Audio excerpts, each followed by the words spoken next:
এই বুথে তোমার আমি 237 বুথের তোমার হচ্ছে নাম কাটা গেছে 99 জন। এখানে 200 জনের নাম কাটা গেল। বিজেপি লোক আসছে, আমরা তাদের কাছে জবাব চাইছি কেন কাটা গেল। ওরা কোথা থেকে বাংলাদেশে হলো? ওরা দীর্ঘদিন থেকে জন্মকর্ম সব এখানটায়, তবু ওদেরকে কেন নাম কাটা গেল? এটা জবাব চাই, জবাব চাই। বিজেপি প্রার্থী প্রচার করতে এসেছিলেন,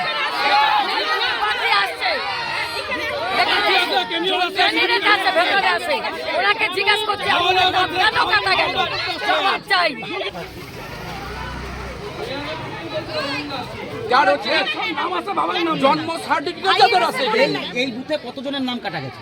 এই বুথে তোমার আমি 237 বুথের তোমার হচ্ছে নাম কাটা গেছে 99 জন। 99 ছিল, 83 জন কাটা গেছে। 99 মানে 83 কাটা গেছে। আজকে বিজেপি প্রার্থী প্রচার করতে এসেছিলেন,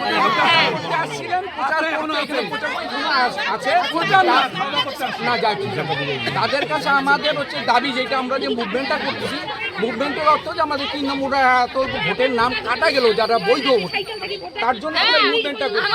এই যে ওনার এখানে পাস করেছে, তার জন্য মুভমেন্টটা জানতে চাচ্ছেন মুভমেন্টটা আমাদের কেন নাম বাদ গেল। কতজন মারা গেছে এটা বল, কতজন মারা গেছে বল। আমার ডাক নাম ববি, আমার বাড়ি এটা কত নম্বর বুথ?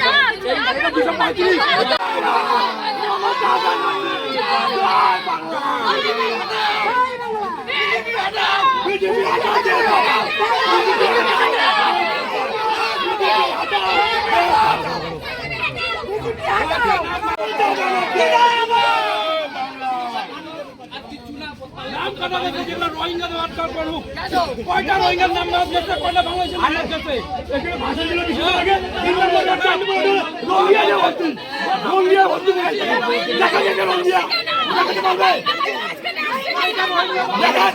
দাদা কি সিচুয়েশন হয়েছিল এখানে, কেন এসেছিলেন? দেখুন, আমরা প্রচার শুরু করেছি আজকে সকাল থেকে। আমরা 1 নম্বর 2 নম্বর 3 নম্বর কোচবিহার শহরে যে ওয়ার্ডগুলো আছে সেই ওয়ার্ডে আমাদের কার্যকর্তার সাথে মিট করতে এসেছি। যেসব কার্যকর্তা আমাদের শক্তি কেন্দ্র বুথে থাকেন তাদের সাথে পরিচয় হতে এসেছি।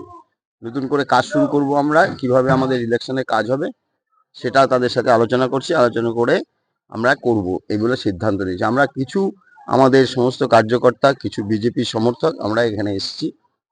হঠাৎ করে আমরা দেখতে পেলাম যে একটা মব এখানে এলো।